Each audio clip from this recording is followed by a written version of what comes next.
আল্লাহ তাআলা আরো বলেন, ইন্নাল মুত্তাকিনা ফি মাকামিন আমিন, মুত্তাকিরা থাকবে খুব নিরাপদ স্থানে। ফি জান্নাতিন ওয়া উয়ুন, তারা বাগানে এবং ঝর্ণাধারার মাঝখানে তারা থাকবে। ইয়ালবাসুনা মিন সুন্দুসিন ওয়া ইস্তাবরাকিম মুতাকাবিলিন, তারা পরিধান করবে মিহি এবং পুরু রেশমি বস্ত্র এবং তারা মুখোমুখি হয়ে বসবে। কাযালিকা ওয়াজাওয়াজনাহুম বিহুরিন ঈন, এইরকম জান্নাতের মধ্যে এরকম ঘটনা ঘটবে, তাদেরকে সঙ্গিনী হিসাবে দেয়া হবে আয়াত লোচনা হুর, অর্থাৎ ডাগর ডাগর চক্ষু বিশিষ্ট হুর তাদেরকে দেয়া হবে। ইয়াদউনা ফিহা বিকুল্লি ফাকিহাতিন আমিনিন, সেখানে তারা প্রশান্ত চিত্তে বিভিন্ন ধরনের ফলমূল আনতে বলবে।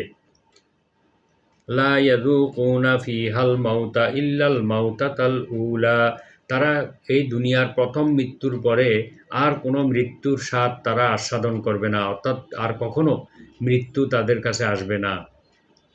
ওয়া ওয়াকাহুম আযাবাল জাহিম, আর তাদেরকে জাহান্নামের শাস্তি থেকে রক্ষা করা হবে। ফাদলাম মির রাব্বিকা যালিকা হুয়াল ফাউজুল আযীম, এটা মহান প্রতিপালকের পক্ষ থেকে তাদের জন্য অনুগ্রহ, আর এটাই হচ্ছে মানব জীবনের চূড়ান্ত সাফল্য।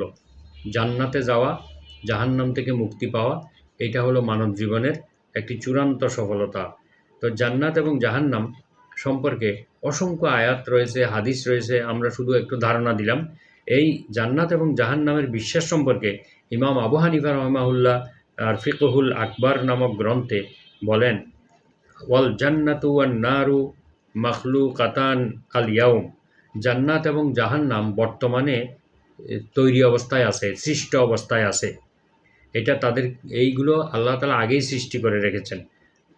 লা তাফনিয়ানে আবাদা, এই দুইটি কখনো বিলুপ্ত হবে না। জান্নাত এবং জাহান্নাম সব সময় থাকবে।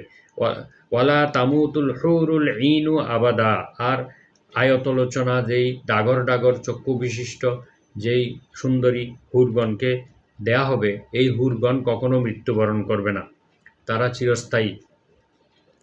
ওয়ালা ইয়াফনি, এবং তারা ওয়ালা ইয়াফনি ইকাবুল্লাহি তাআলা ওয়া সাওয়াবুহু সারমাদা, মহান আল্লাহর অনন্ত চিরস্থায়ী শান্তি, চিরস্থায়ী শাস্তি ও পুরস্কার কখনোই বিলুপ্ত হবে না। অর্থাৎ আল্লাহ তাআলার পুরস্কার যেমন অবারিত, আল্লাহর শাস্তিও কিন্তু চিরকাল চিরস্থায়ী হবে, এটা কখনো শেষ হবে না। আযানাল্লাহু মিন যালিক। এবার আমরা আলোচনা করব আখিরাতে আল্লাহ তাআলার দর্শন। আল্লাহ তাআলা যে তার বান্দাগণের সঙ্গে মুমিন